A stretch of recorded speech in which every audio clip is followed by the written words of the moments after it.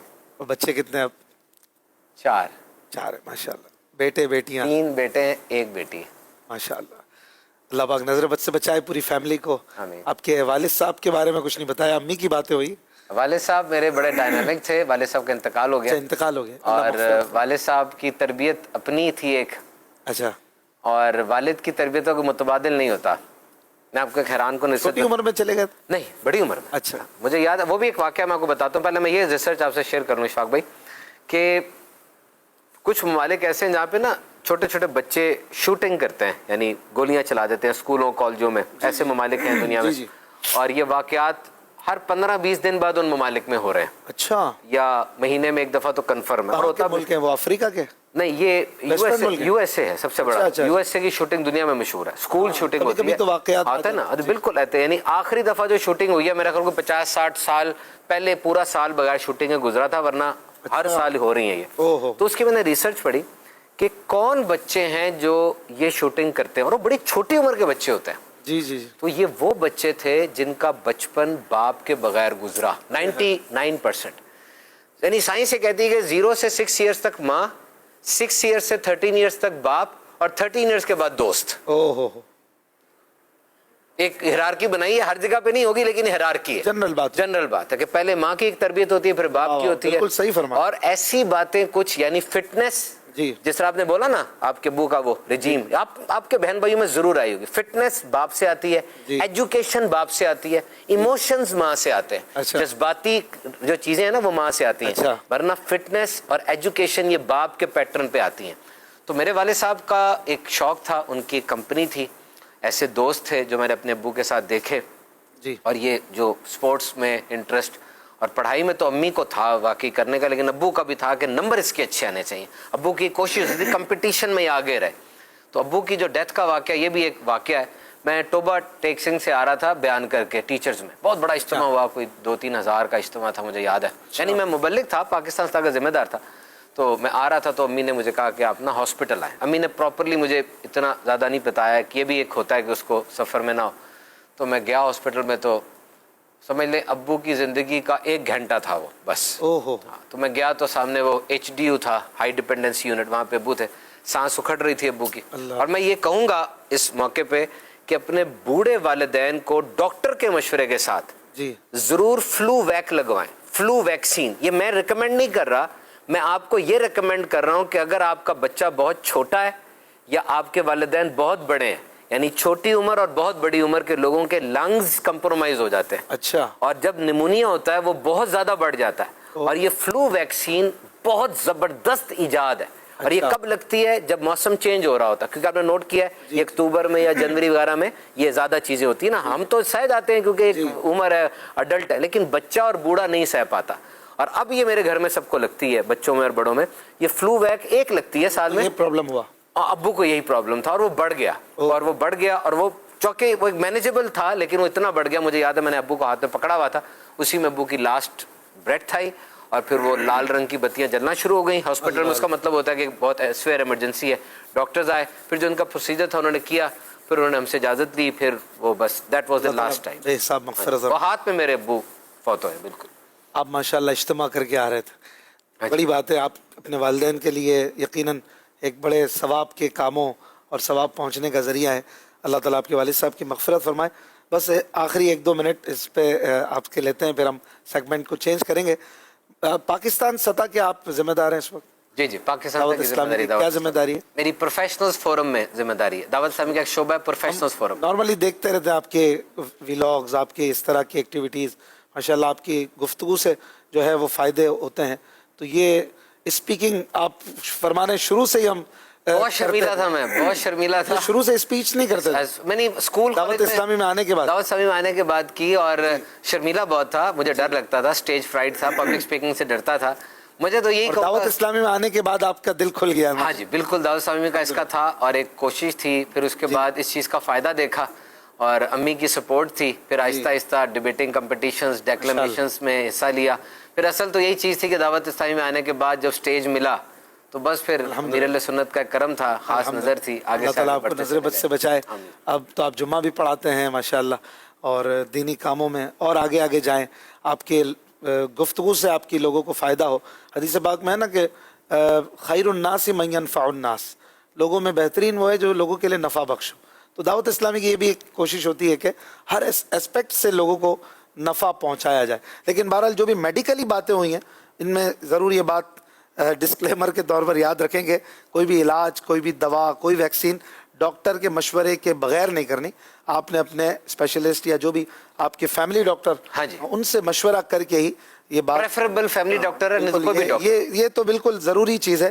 کوئی بھی آپ کو کسی بھی طرح کی ایک گولی کا بھی مشورہ دے، ڈاکٹر سے مشورہ کر کے ہی اس کی ترکیب بنائی جائے. ایک بار پھر آپ کے لیے دعا گو، اللہ پاک آپ کو نظر بد سے بچائے. ابھی